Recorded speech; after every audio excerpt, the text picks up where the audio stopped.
Good morning, South Rock. Welcome to a Mark Devo.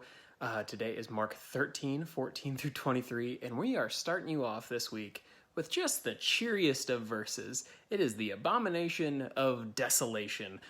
Such a good Monday reading to go with.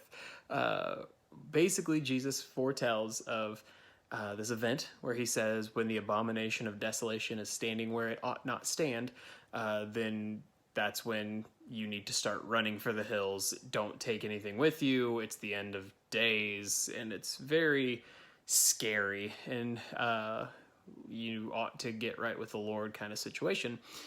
And this has been interpreted a million different ways.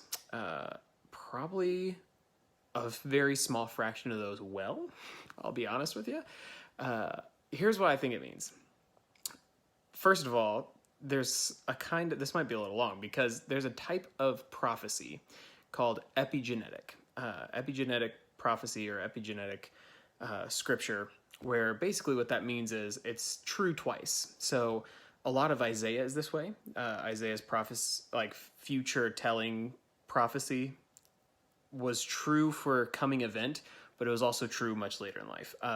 Like there's a prophecy that Isaiah tells of a coming king that'll be named, basically will be named Messiah, which is true for Jesus, but it was true for another king that was born closer to Isaiah's time. So it was true for a coming event and then much later on.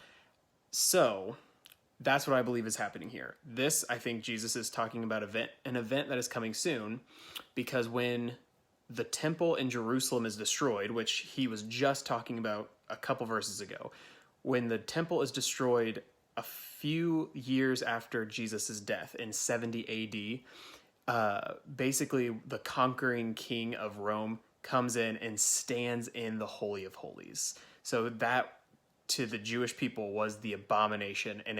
And when Jerusalem was sacked by the Romans in 70 AD, it was a desolation. So the idea is this was actually prophecy of the coming destruction of the temple in 70 AD.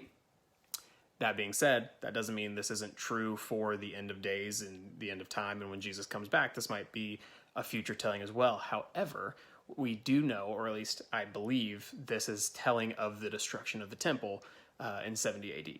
So, all that to say, kind of an explanation.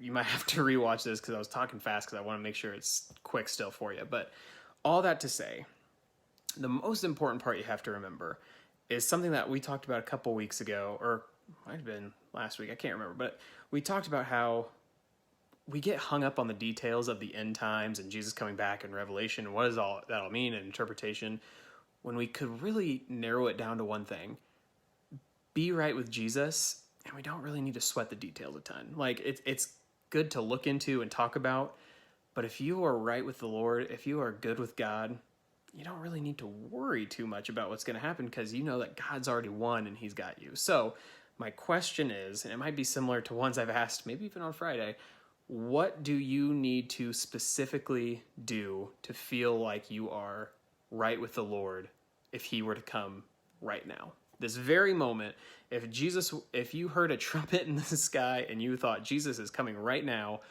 what would you feel most comfortable doing to make yourself right with Jesus? Because he's coming.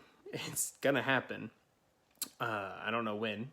He hasn't made me privy to that, but we ought to be ready when he is. So instead of getting hung up on what does the abomination of desolation mean, what do I need to really start sprinting, what do I need to do, I think the most important thing is let's get right with Jesus. And how can you do that today? And moving forward, what does that look like? So I hope you have a good Monday starting from this. Good luck.